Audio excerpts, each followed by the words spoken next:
This is an annual series that I'm going to do, and it's the first edition, obviously the 2025 edition, of what I'm calling the 30 on Demand.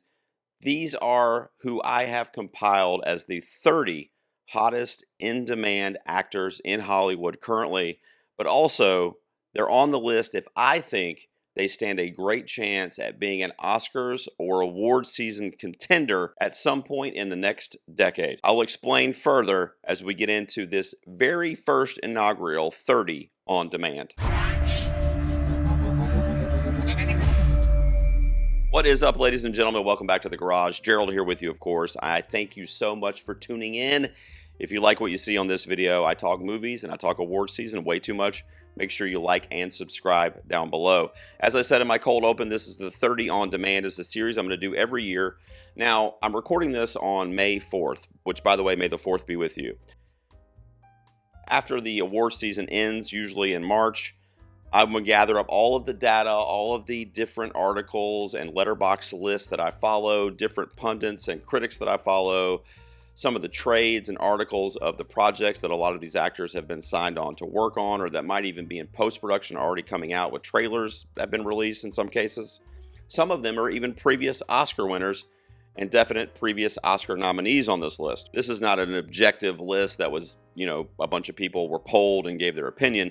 This is just me. This is what I think based on a hunch and along with their resumes and a lot of other stuff they've done and directors they've worked with, things like that, on how Oscar friendly I think their career is shaping up to be, even though it's obviously very young if they're under 30 years old.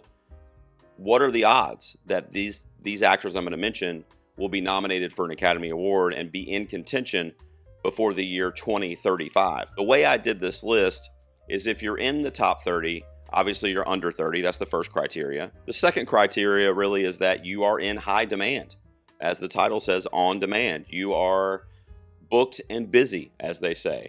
You're becoming on the tip of everyone's tongue, or in some cases a household name. But the main factor that I wanted to use to kind of distinguish the folks on this list is as we go through the list, the closer we get to number one, the more likely I think that person is going to be in an Oscars discussion, like I said, before 2035. Now, as always, I want to know what you think, so let me know down below. I'm going to try to keep myself to 1 minute or less for every slide that I have here, which would be 30. I will get the presentation in here. So we'll start with some honorable mentions. Chloe East, who's 24 years old, most notably popping up recently in Heretic with Hugh Grant. She played opposite Sophie Thatcher. I love her delicate approach to that character, and I see that quiet, kind of timid style of acting has speaking well to dramatic roles as we get a little further down in her career. Conversely, Renee Rapp, who's 25 years old, who popped up early last year in the Mean Girls revival, which was a musical. She's also been on HBO lately in some pretty hilarious sitcoms. Kieran Shipka, who, whenever she pops up in a project, I'm like, oh my God, Shipka sighting. That's what I put on Letterboxd. She was in The Last Showgirl most recently with Pamela Anderson. And she was also in Twisters. And then lastly on this first honorable mentions page would be Storm Reed. 21 years old, actually tied for the second there's one more that's younger, but she's the next to youngest on the list. She was recently in Missing, the kind of internet thriller that came out a couple years ago. I love her style of acting also, and I think she has a great shot to be in the mix at some point in the next 10 years. More honorable mentions, Katherine Newton. Oh my God, I love her so much. The only thing that kind of gives me pause with her career is that she's definitely becoming a bit of a scream queen, and she's choosing really, really good horror projects. But as we know, the Academy is not really going to shake a stick at horror very often. But she also has just this amazing likability and charm to her that I'm hopeful that she'll pick a project that'll make people take notice. Most recently popping up in Lisa Frankenstein and also Abigail last year. Like I said, a lot of horror for her, but I could see it happening. Rachel Zegler, who was thought to possibly be in the running for an Oscar nomination for her turn in West Side Story, which was really her breakout role for Steven Spielberg, but she did not receive a nomination even though the film got many of them. She did have a little bit of controversy this past year, and Snow White was a bit of a flop, which may hurt her in the overall grand scheme of things. Nell Tiger Free, who recently popped up in The First Omen, and she was also on the Apple TV series Servant, tends to be leaning towards that horror thriller side of things too, just like I mentioned with Newton. But the level of craft in her acting, and she picks the right thing, man, she's going to blow people away as a young actress, whether it's in a supporting role or whatever. She was just so good in The First Omen. Others you can look at in the honorable mentions before we get into our countdown: Sophie Wilde, who popped up recently and talked to me, and she was also in the BAFTA Rising Star nominees this past year, and I think she is a rising star. Speaking of which, so was Marissa Abela, who recently popped up in Black Bag, and she was also notably portrayed Amy Winehouse in the Back to Black biopic last year, which was pretty shit on critically and was kind of divisive, but her performance was definitely amazing in that film. And then last but not least on my honorable mentions is the youngest one that I'm going to mention today, and that's Isaac Wang from Didi, a young Asian American actor who, man, so likable and affable in Didi, and if he can carry that charisma into other projects and get those like kind of lighthearted, almost comedic, but told from like a romantic or like coming of age style, I think that would speak to his tendencies really well. He did really well, and so did Didi at the Film Independent Spirit Awards this year. Number 30 is going to be Amber Midthunder. Amber Midthunder really blew me away in Prey, which came out in 2022, and it went straight to Hulu because it was the weird thing with COVID and 20th century, didn't know what to release. I mean, it was a strange time in movies in general. She's popped up in a couple other projects since then. She was just in Novocaine with Jack Quaid, but she played more of a love interest and kind of a comedic part. She does have a movie coming out, I believe next year, called Brave, which I put on the list to keep your eye out for. Let's see, but I love her, and I think as an Indigenous actor specifically, we saw it with Lily Gladstone last year, there's going to be more and more of a spotlight and more chances given to those actors, which is amazing. And I think Amber Midthunder is at the top of the charts in terms of that community and what she's been able to do so far in Hollywood. She's my number 30. Now, there's going to be a few actors and actresses from Stranger Things on this list.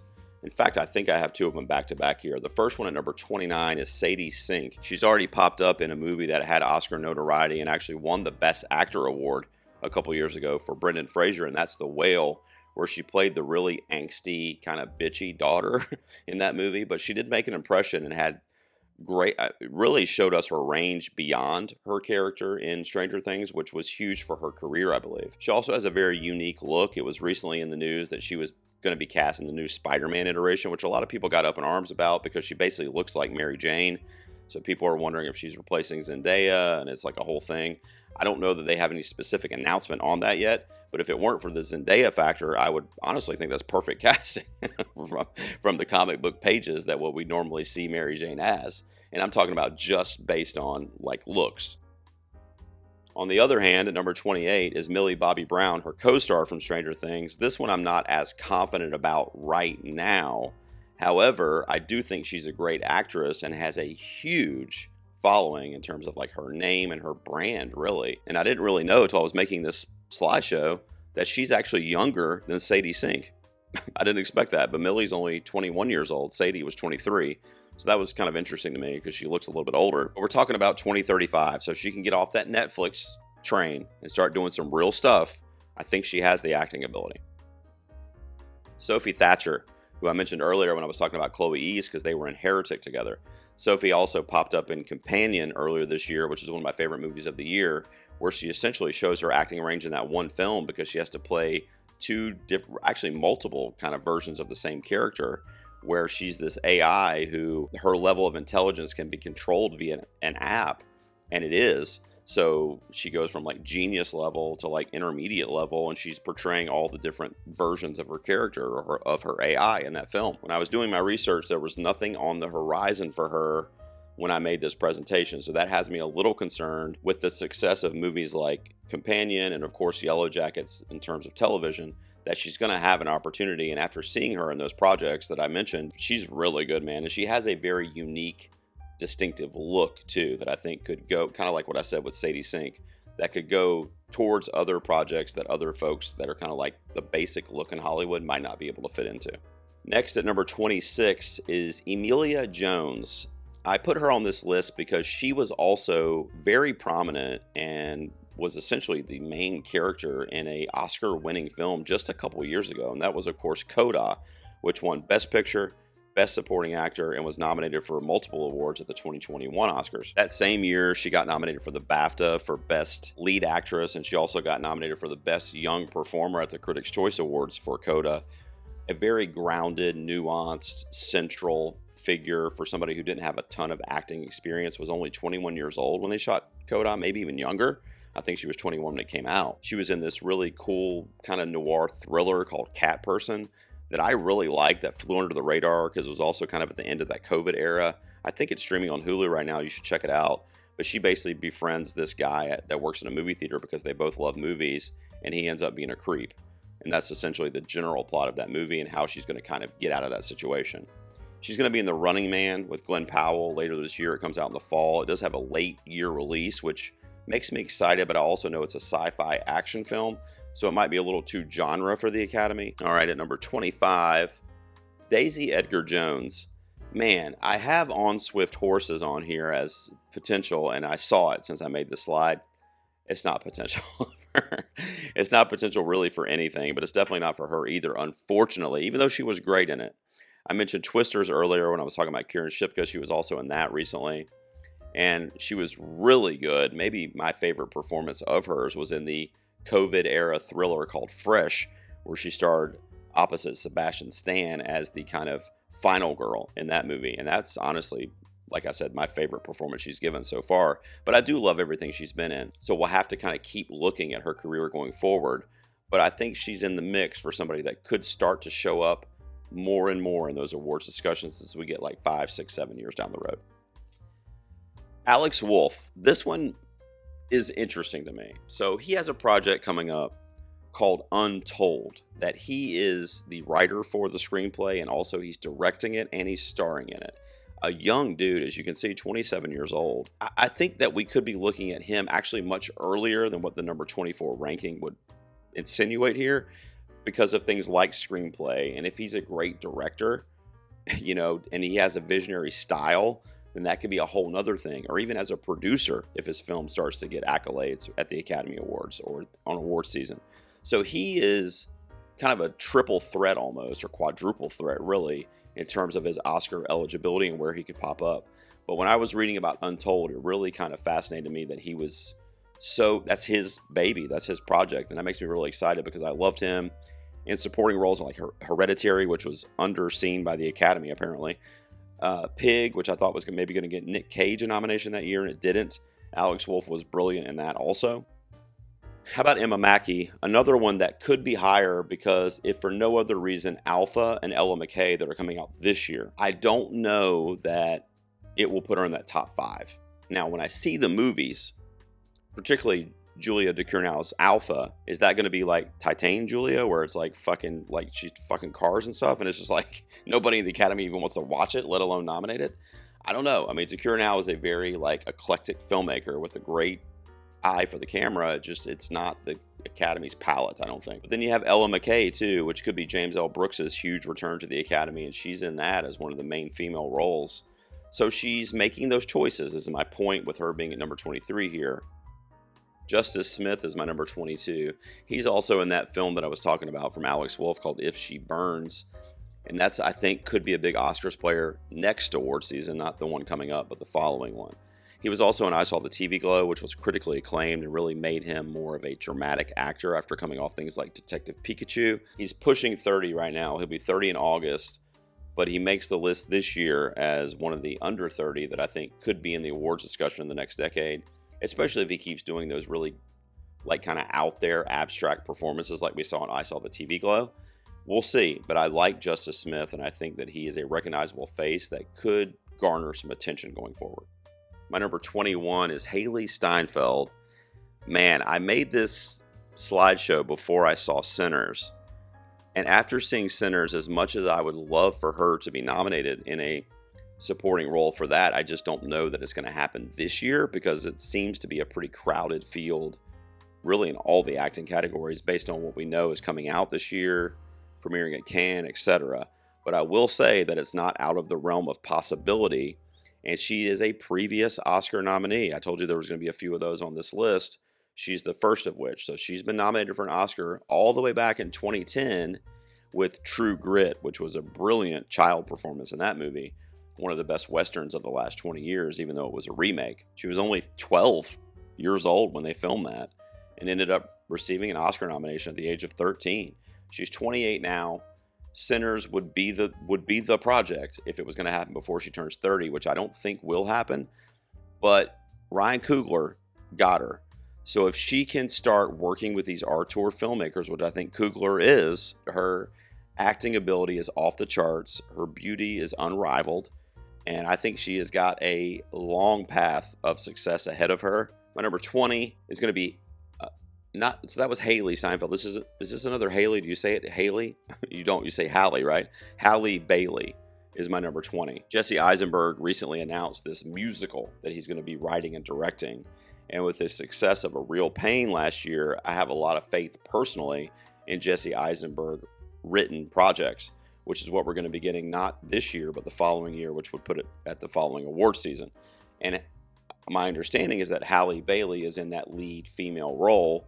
And also we know she can sing, coming off Oscar-worthy projects like The Color Purple. And also she was in the Disney remake, which was wildly successful in terms of singing and the musical numbers involved in The Little Mermaid last year. And you got to think with the talent and the beauty around somebody like this, that she's got to be in the conversation at one point or another. And I think it could be as early as a couple years from now with that Jesse Eisenberg musical, which is not titled as of yet, but keep your eye on that. So I can say that in May of 2025, I predicted that 2.5 years early. Next up at my number 19 is Maisie Stella. This is a young actress who has not done a whole lot, but really blew me away in My Old Ass, which came out this last year, also starring Aubrey Plaza. It was kind of a romantic comedy, but it was like a coming-of-age story. She's also tied for the youngest on this top 30 at age 21 at the time of recording. She was kind of got her start in Hollywood on the TV soap opera Nashville as the daughter, and she was really good in that too, especially in the later seasons when she kind of hits the angsty teenage years. But even at the Indie Spirits, she got Breakthrough Performer, and she received the basically equivalent of that at the Critics' Choice Awards and the Gotham Awards last year. So she has some stuff on the horizon that you could go, hang on a second. If you were that good in a coming-of-age comedy with kind of like vulgar language, then, and they took notice at multiple awards bodies on the circuit, then what are we going to do with Flowervale Street or projects like that? Next up at my number 18 will be Mr. Tom Holland. He might be one of the most well-known actors in this countdown. He's most notably, obviously, Peter Parker or Spider-Man in that franchise, which is still trucking along. But he was also the winner of the Rising Star BAFTA Award back in 2017. So in terms of the awards industry, he's already on the map, technically. And we all know about The Odyssey from Christopher Nolan and how there's like 50 actors in it of like A-list caliber.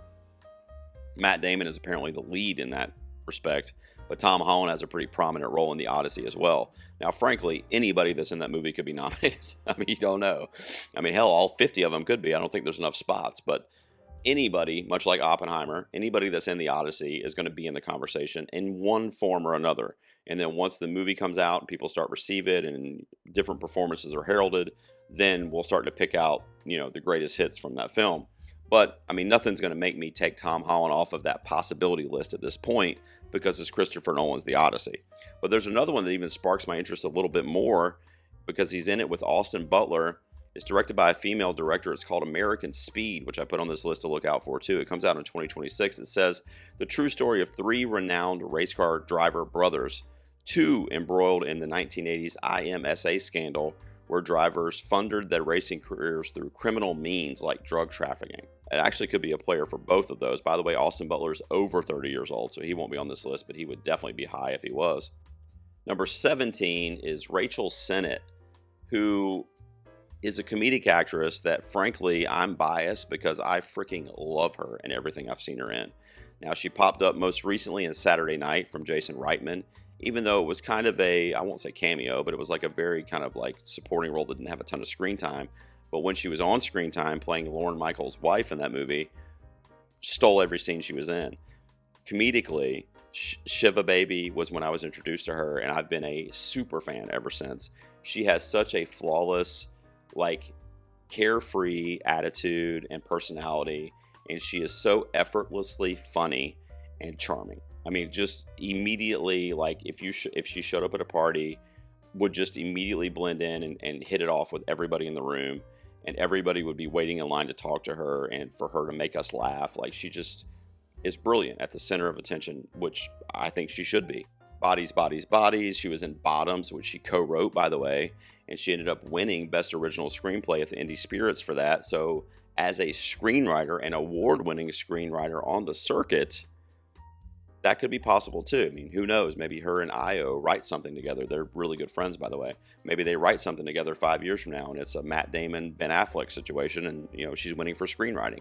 I don't know, but I do think at age 29, it's not going to happen before she turns 30, but in the next decade, man, she just presented. By the way, she was one with Bowen Yang, and they presented the nominees this year, if you guys remember the announcements of the nominees for the Oscars. So they know who she is. They called her. They said, hey, Rachel, we need somebody hip and cool to announce these nominees. Man, how awesome would it be to get her on a nominee list? I'm all for it. Going to my number 16 is going to be Maria Bakalova, another actress that's a previous nominee. She was nominated for a kind of parody, comedy almost, the Borat subsequent movie film, which was like Borat Part 2, basically. That's almost like a sketch comedy film. And she was nominated for that. Just a brilliant performance and comedic at its core, but it had a sense of tragedy to that character too. And most recently popping up in The Apprentice opposite Sebastian Stan, who was Oscar nominated. The film received multiple nominations, which was surprising, honestly. When I first saw it, I didn't think it was going to happen. She was also with Rachel Sennett in Bodies, Bodies, Bodies. So she's making very interesting choices. She has a project coming up on the horizon. I think it comes out in the winter of this year called Learning to Breathe Underwater, which is based on a very acclaimed novel. I don't think that'll be an Oscars player, but it is coming out late in the year, and she does have a name with the Academy as one of those international actresses to look out for. She's beautiful. I love her. Everything she pops up in, she steals the scene. Even in The Apprentice, she was great opposite Sebastian Stan and Jeremy Strong. She held her own. I expect her to get nominated again. I don't think it's going to stop with Borat. I think we'll see her again in the next 10 years at the Oscars. She's my number 16. My number 15 is Jacob Elordi. And now we're getting into the hot, on fire actors in Hollywood that are like in everything or going to be in everything. And there's going to be a few names from the Euphoria cast popping up here in the top 15, just to let you know. He's the first of them. He's got 2 projects coming up on the horizon that are both kind of juicy when I look at them in terms of award season. And that would be Frankenstein, of course, from Guillermo del Toro. And Elordi plays the monster, Frankenstein's monster in that movie. So is this a Bill Skarsgård, Nosferatu type situation? Which, by the way, people were talking about Skarsgård for a while in that supporting actor role. Or is this a much more like human kind of reinterpretation of Frankenstein, or of the monster, I should say?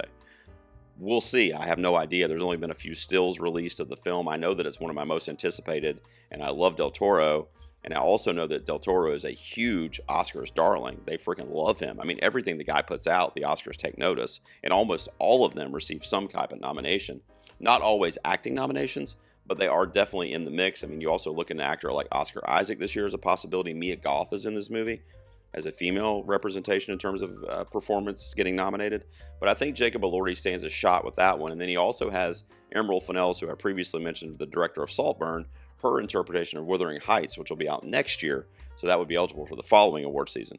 Those 2 in particular, I'm like, the Academy? That sounds like the Academy's shit. Like, let's see. Going on to my number 14 is Hunter Schafer. This is another, back-to-back here, Euphoria actress. She's also a trans actress, and I think the trans representation is huge, especially after the debacle that was Carla Sofia Gascon last year and the controversy kind of surrounding her and how it really took her out of contention.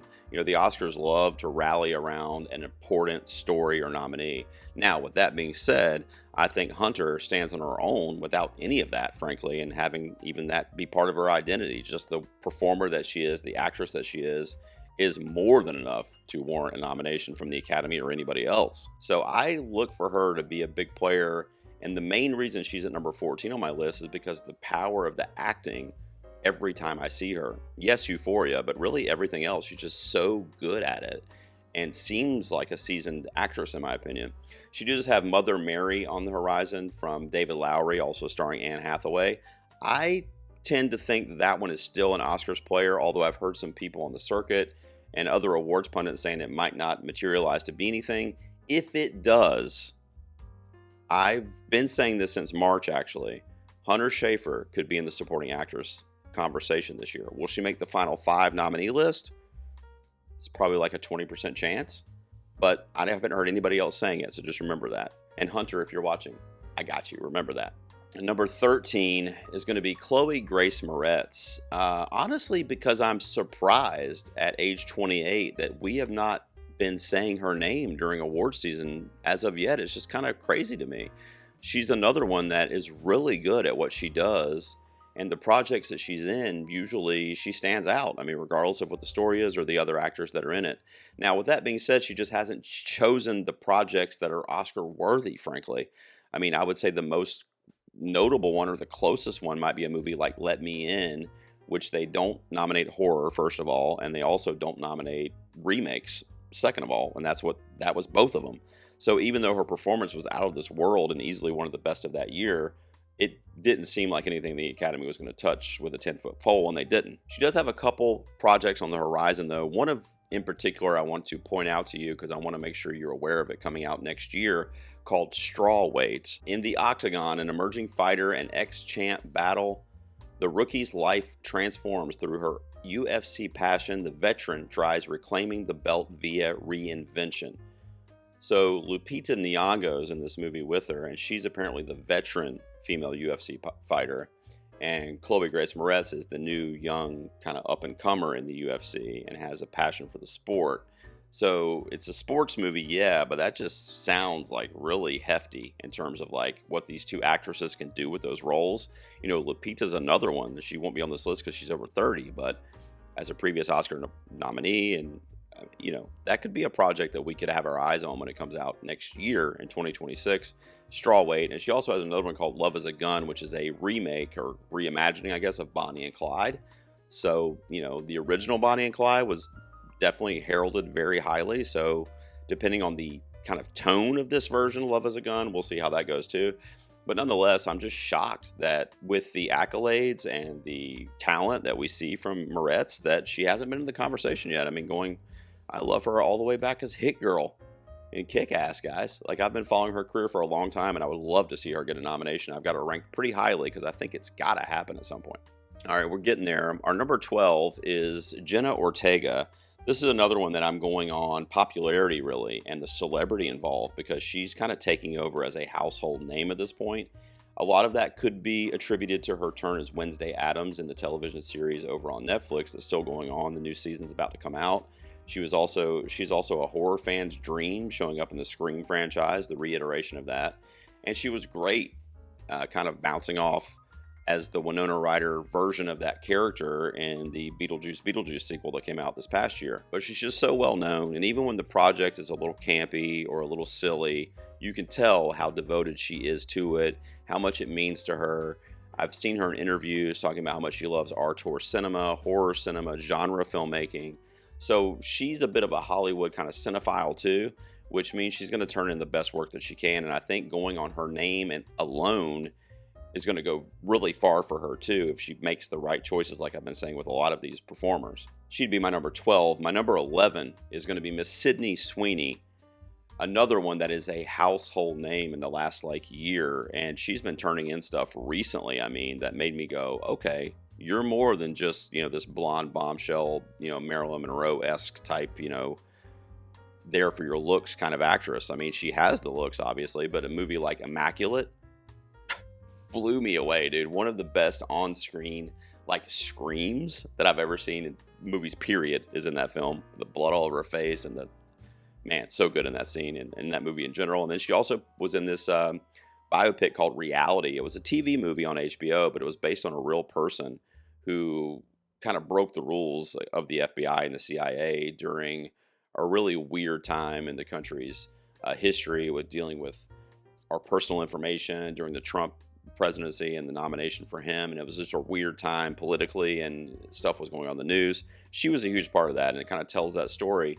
And the film is very unique because it's shot in real time, of them kind of interrogating her and searching her house for that 90 minutes. That's the movie. So she has a couple coming up on the horizon. I mentioned the UFC thing that Moretz is going to be in. This is another one about a female wrestler, Christy Martin, that I'm not super familiar with, but she's going to be in a so far untitled biopic about Christy Martin that comes out, I believe, next year. So that could be a possibility. And then she's also going to be in The Housemaid later this year with Amanda Seyfried.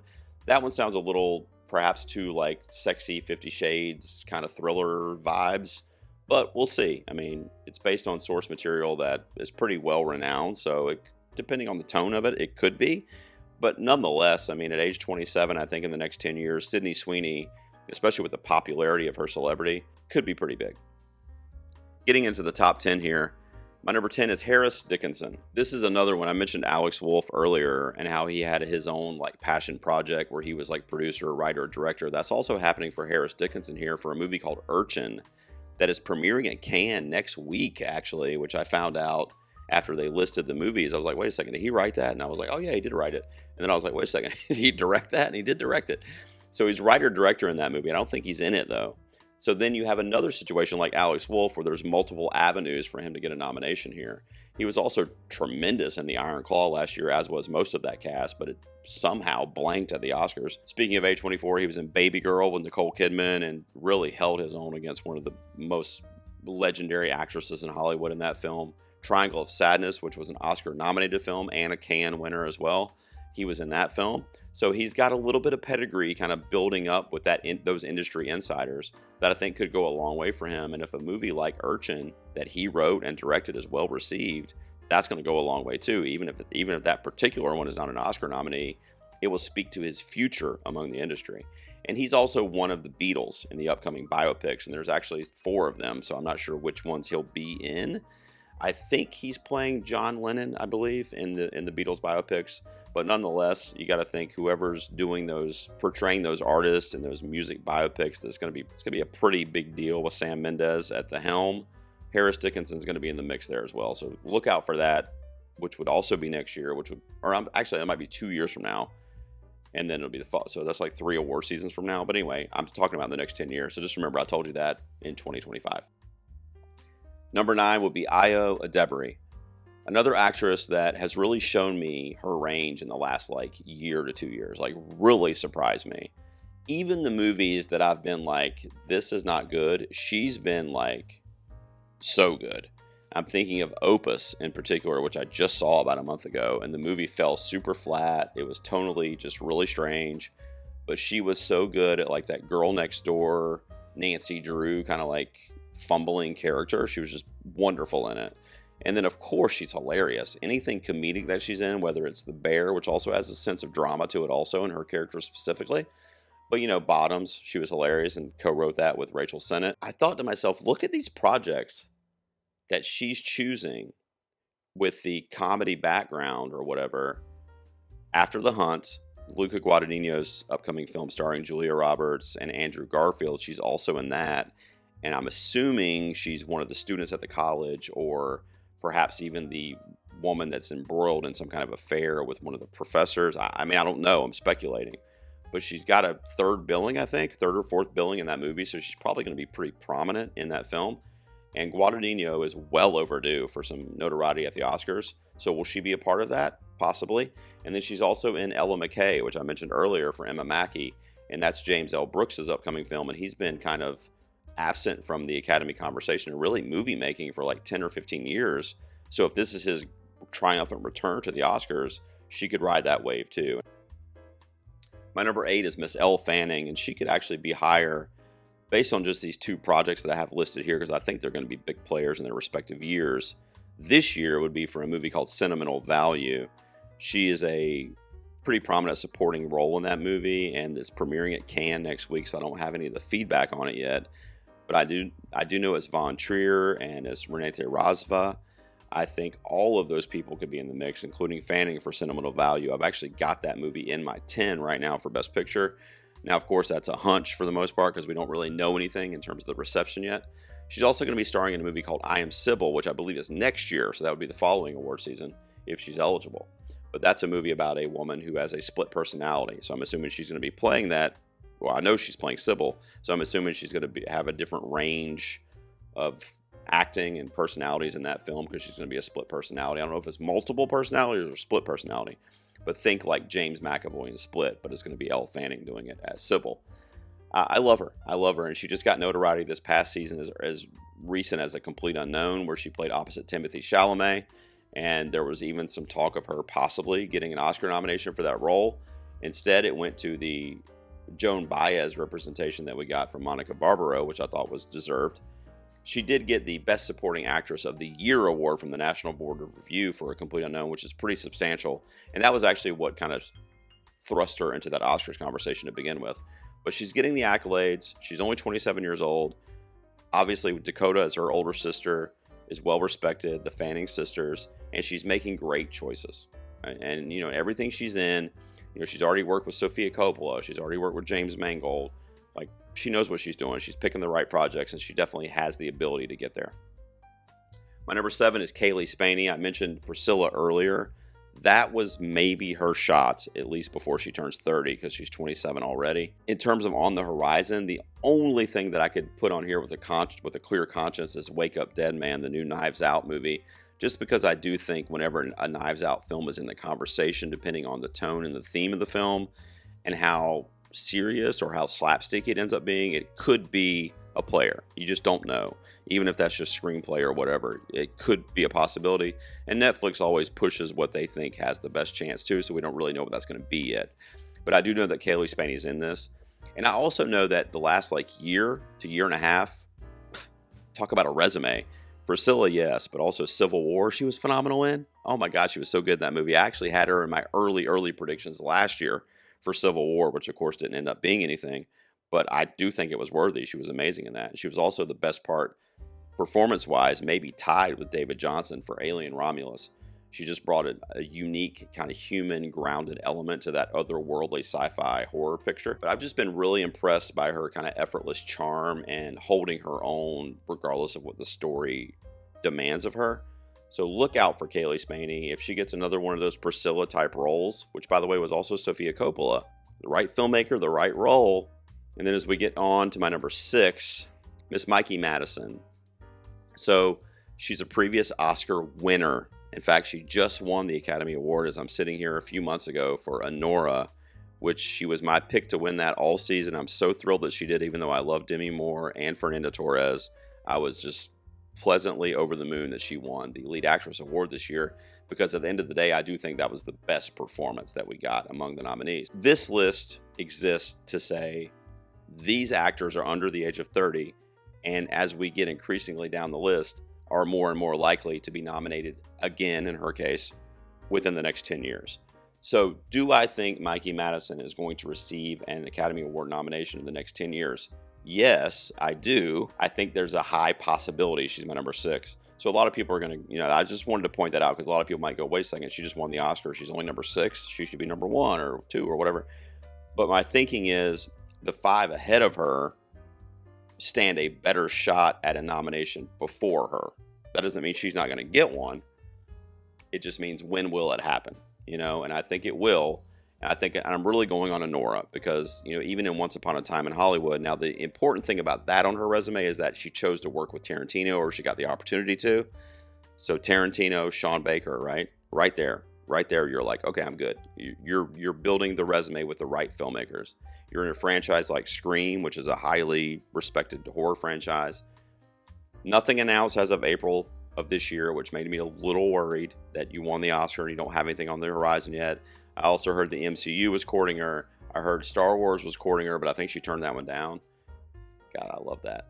Which also kind of leads to why I'm putting her on here this highly, because if you're turning down big paychecks like that, it's not about the money for you. It's about the craft of acting. All right, my number 5 is another Euphoria actress, maybe the most well-known, and that's Zendaya. I've got her here in the top 5. I had her a little bit higher. I bumped her down a couple spots.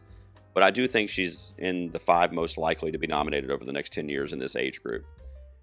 Movies like Challengers, especially this past year, and Malcolm and Marie, which was not as well received as a movie like Challengers, or really, frankly, even that well seen. A lot of people didn't really see it. It came out during COVID, hit Netflix, didn't come out in the theaters. At least I don't think it did. but her performance in that is like unbelievable. Like if you get a chance to watch that, her 1-2 punch, it's a chamber piece with John David Washington, who's not as good in it as she is, but she, man, I mean, it was just such a good, like, fly on the wall movie. Her performance was really jaw dropping in that film.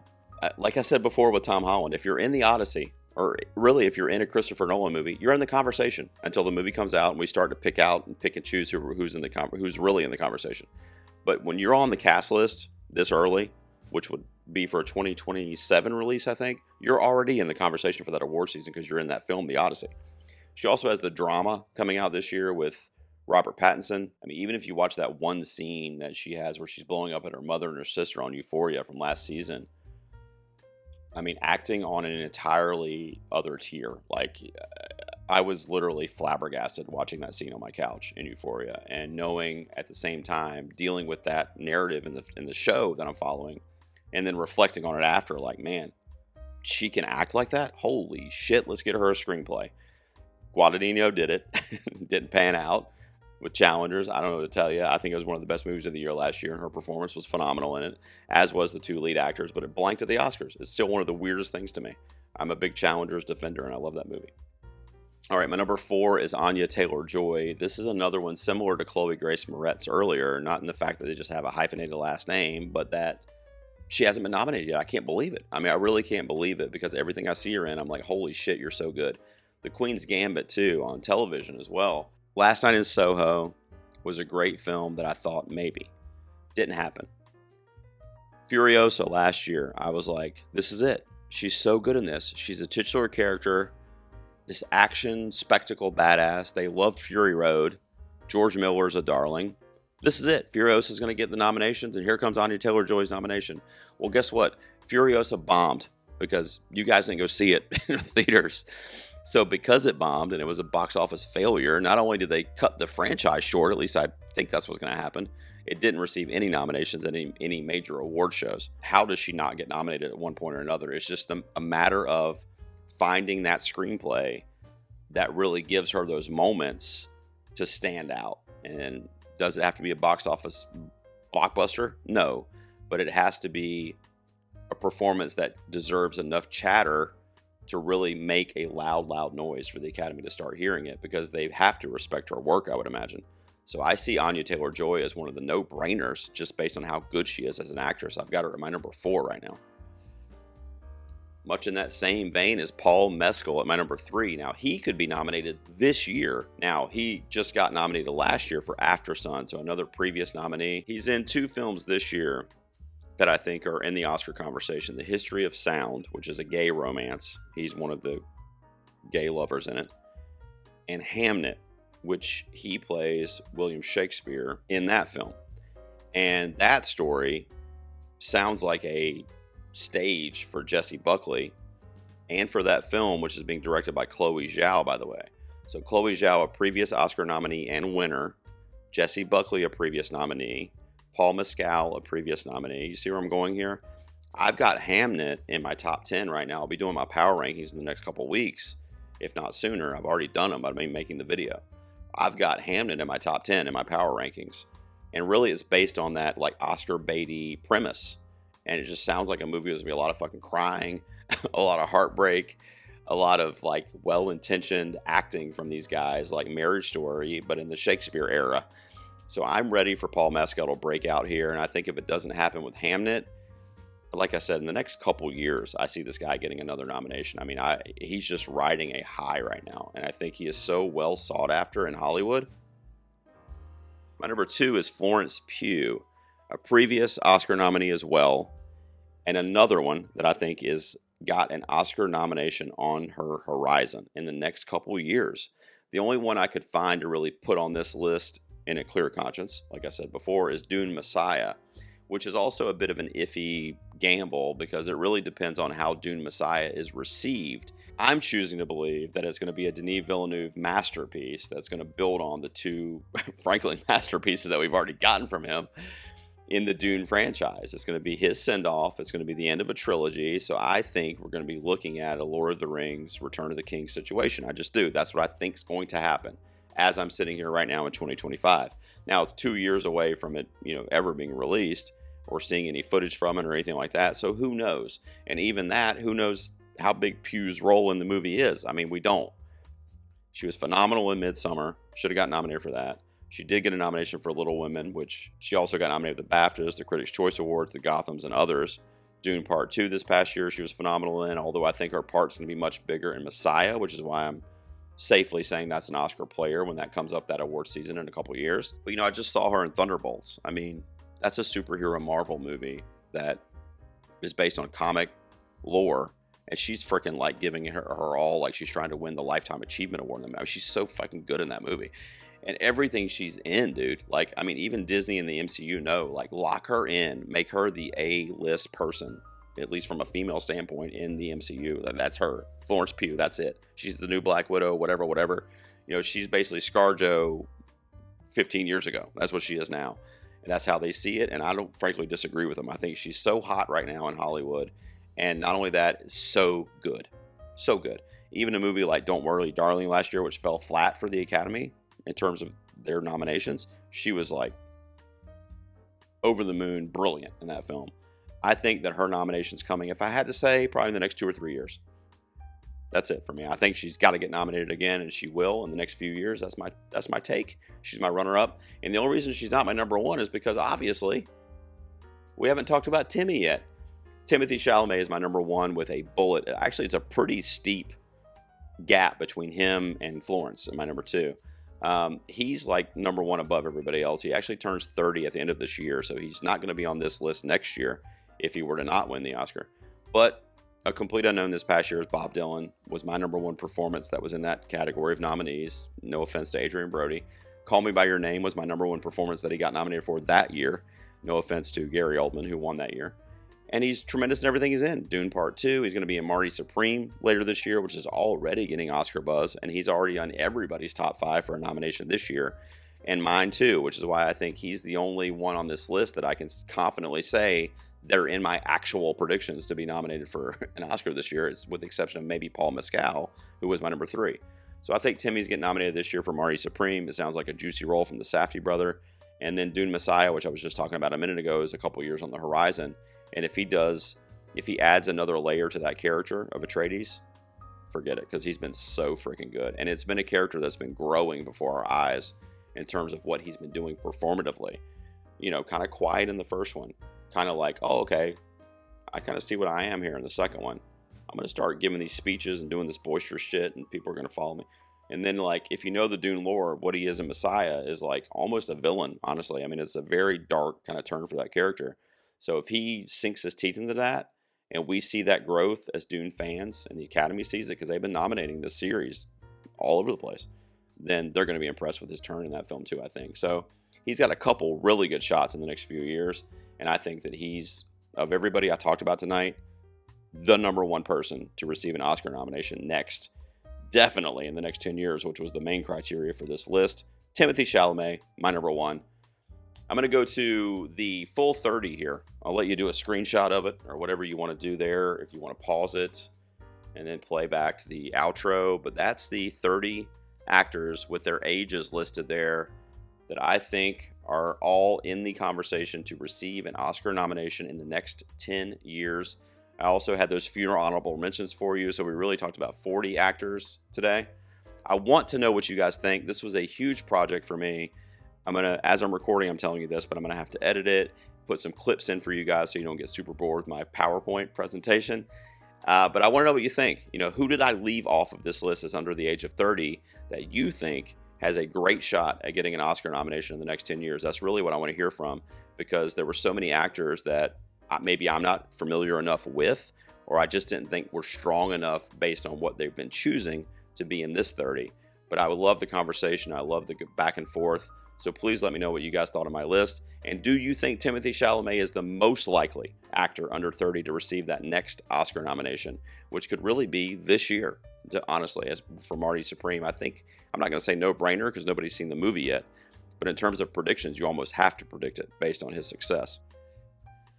That's it, guys. The 30 on demand, the first edition for 2025. You guys are the best for sitting through this video. I'm trying to keep it under an hour. We'll see if I was able to accomplish that when I go back to edit. Let me know what you thought of the list down below, as I said. And as always, if you like this content, you like movies, you like award season, I celebrate that shit all year long.